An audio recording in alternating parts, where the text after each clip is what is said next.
الحمد لله نحمده ونستعينه ونستغفره ونعوذ بالله من شرور أنفسنا ومن سيئات أعمالنا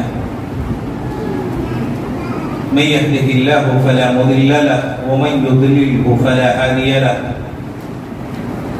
وأشهد أن لا إله إلا الله وحده لا شريك له وأشهد أن محمدا عبده ورسوله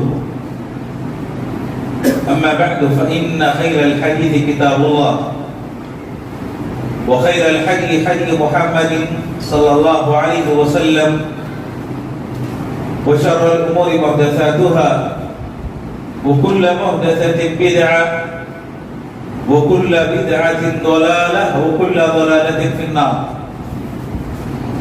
أعوذ بالله السميع العليم من الشيطان الرجيم من حمزه ونفخه ونفثه.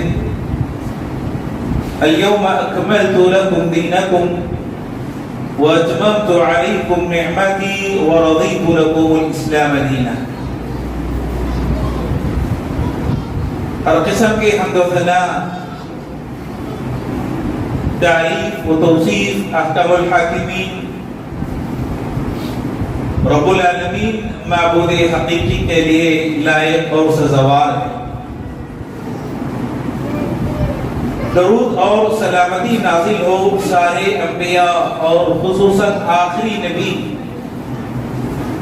محمد رسول اللہ صلی اللہ علیہ وسلم کی ذات مبارکہ پر صلوات ربی و سلامہ و برکاتہ علیہ.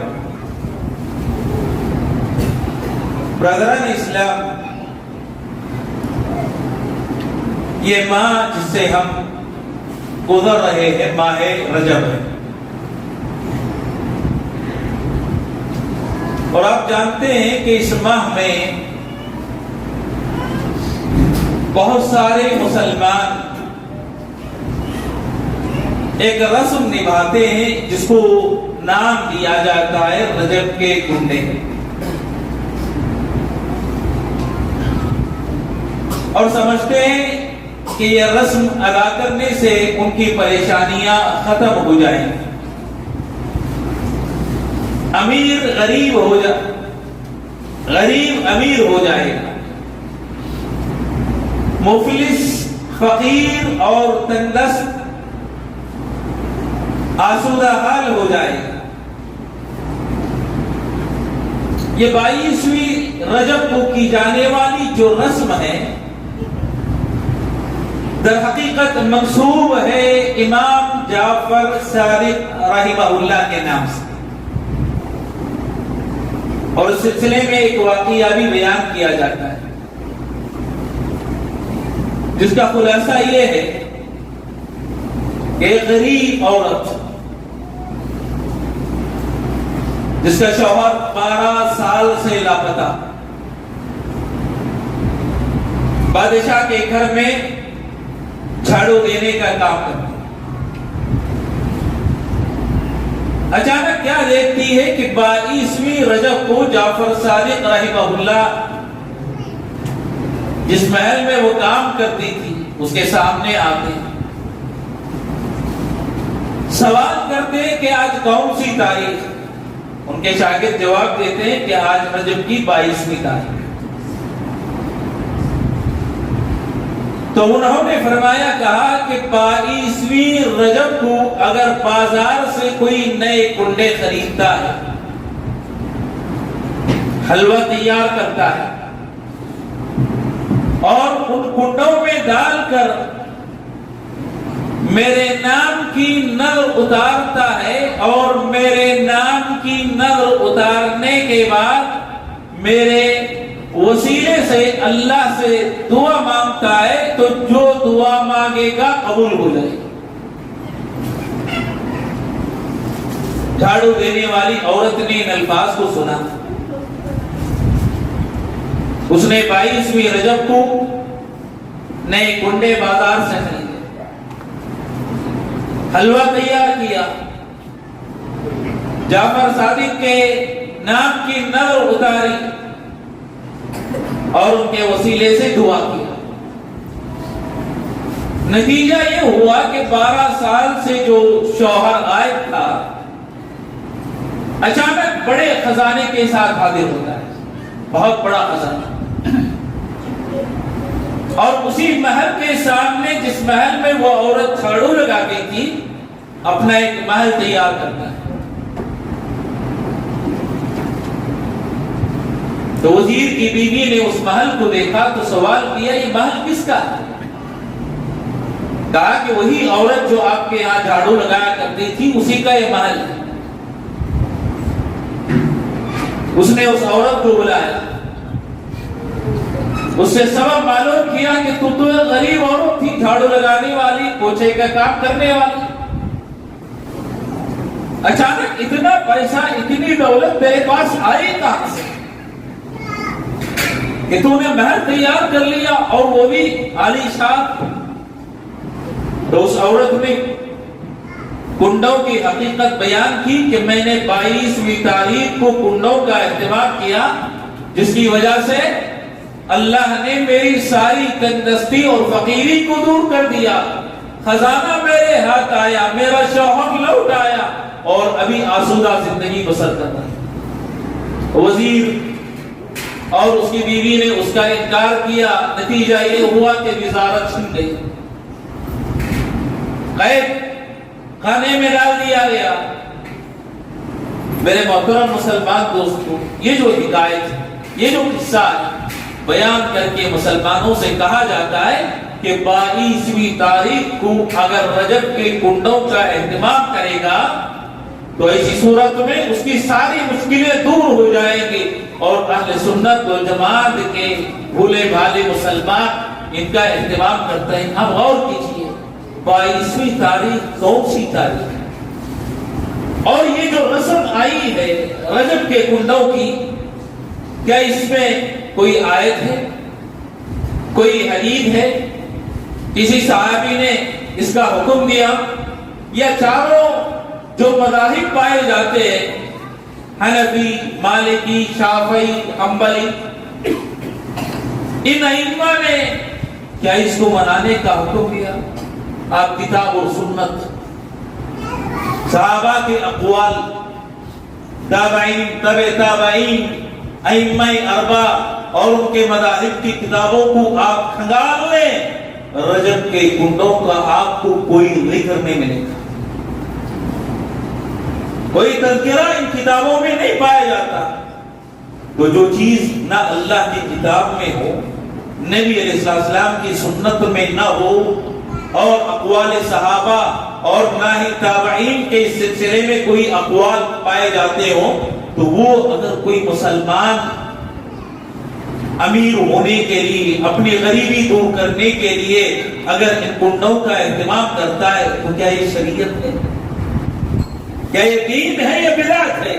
ظاہر سی بات ہے، مسلمان کہے گا کہ دین تو نہیں ہو سکتا، سنت تو نہیں ہو سکتی، یقیناً یہ چیز بدعت ہے، اور بدعت ہر جمعہ ہم خطبے میں سنتے ہیں کل محدثۃ بدعہ، کہ ہر نئی چیز بدعت ہے، وکل بدعت ضلالہ، اور ہر بدعت انسان کو گمراہی کی طرف لے جاتی ہے، وکل ضلالۃ فی النار، اور ہر گمراہی انسان کو جہنم کی طرف لے جاتی ہے۔ اگر دین کا کوئی حصہ ہوتا تو نبی علیہ السلام اس کو بتا دیتے، صحابہ اس کو انجام دیتے، ائمہ اربع اس کا اہتمام کیا کرتے تھے، کسی نے نہیں کیا تو یقیناً اس کے بدعت ہونے میں کوئی شک اور شبہ نہیں۔ یہ چیز بدعت گمراہی ہے، اگر کوئی دین سمجھ کر یہ کام کرتا ہے تو یقیناً گمراہی کے راستے پر ہو سکتا۔ اور آپ غور کیجیے، اس میں دو چیزیں ایسی ہیں جس سے یہ بات سمجھ میں آتی ہے کہ اہل سنت و جماعت سے اس رسم کا کوئی تعلق آئی کہاں سے؟ شیعہ کی طرف سے۔ امام جعفر صادق رحمہ اللہ کے نام یہ رجب کے کنڈے منسوب، اور امام جعفر صادق رحمہ اللہ شیعہ کے ایک امام ہیں، حالانکہ یہ جو امام ہے امام جعفر صادق رحمہ اللہ شیعہ کے مذہب سے بری ہیں، ان سے ان کا کوئی تعلق نہیں، وہ اہل سنت کے امام تھے۔ امام جعفر صادق رحمہ اللہ، ان کے نام سے شیعہ نے اس رسم کو منسوخ کر دیا تاکہ اہل سنت والجماعت کے لوگوں کا شکار کیا جا سکے اور انہی بدعات میں ملوث کیا جا سکے، ورنہ اہل سنت کے پاس اس رسم کا کوئی تصور نہیں تھا۔ یہ رسم آئی ہے شیعہ سے، اور شیعہ نے کیوں ایجاد کی؟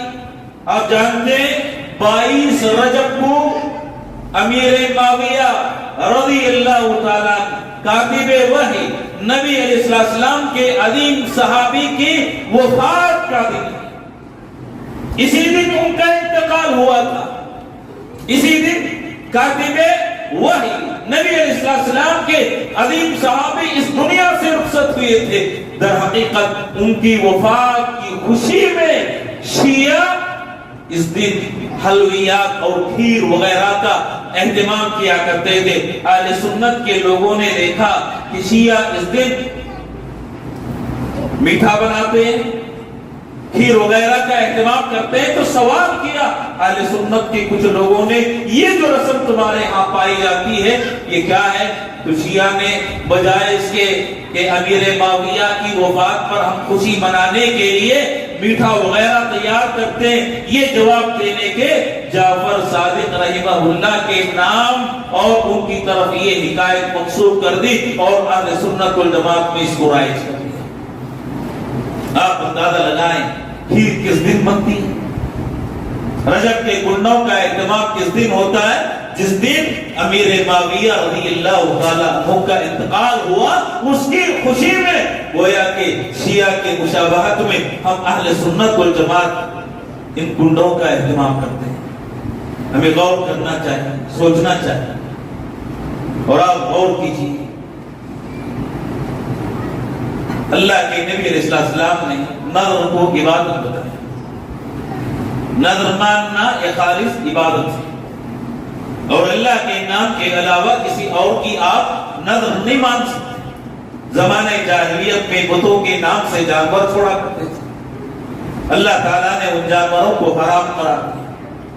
بتوں کے نام سے چھوڑے گئے جانور، اگر بتوں کے نام سے کوئی جانور چھوڑا جاتا ہے یا اللہ کے علاوہ کسی اور کے نام کوئی آدمی نظر مان کر جانور چھوڑتا ہے یا اللہ کے علاوہ کسی اور کے نام کے نظر مان کر صدقہ اور خیرات کرتا ہے، کپڑے تقسیم کرتا ہے، کھانا کھلاتا ہے، چادر چڑھاتا ہے، یہ ساری چیزیں شرک، اللہ کے ساتھ شرک۔ اور آپ جانتے ہیں شرک کرنے والا کہا اللہ اس کی ساری نیکیاں ضائع کر دے گا اور ہمیشہ اس کا ٹھکانہ جہنم میں، کبھی جہنم سے نہیں نکالا جائے گا۔ جنت میں اس کا داخلہ ویسے ہی محال ہے جیسے کہ سوئی کے سوراخ میں اونٹ کا داخل ہونا محال، ناممکن۔ یہ شرکی اعمال آج مسلمان بڑے شوق سے انجام دیتے ہیں۔ بسا اوقات شرک کی وجہ سے اسلام کا، انسان کا اسلام ختم ہو جاتا ہے، ایمان چلا جاتا ہے اور دائرہ اسلام سے نکل کر انسان دائرہ کفر میں داخل ہو جاتا ہے۔ میرے محترم مسلمان دوستو، اگر کرنا ہے وہ اعمال انجام دو جو سنت سے ثابت ہیں۔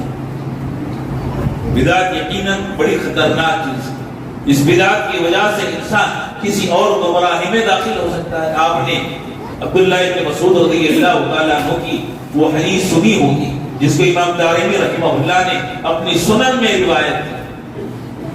عبداللہ بن مسعود رضی اللہ تعالیٰ اپنے گھر میں تھے، گھر سے نہیں نکلے گئے۔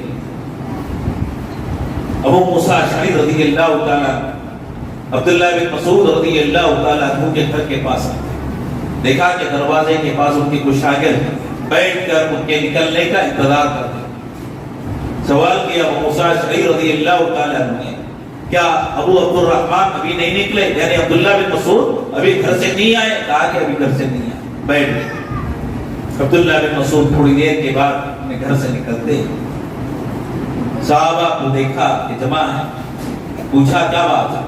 کہا کہ میں نے مسجد میں ایک عجیب چیز دیکھی، عجیب منظر کا میں نے مشاہدہ کیا۔ کہا کیا دیکھا؟ کہا کہ لوگ بیٹھے ہوئے جماعت کی شکل میں اور ہر ایک کے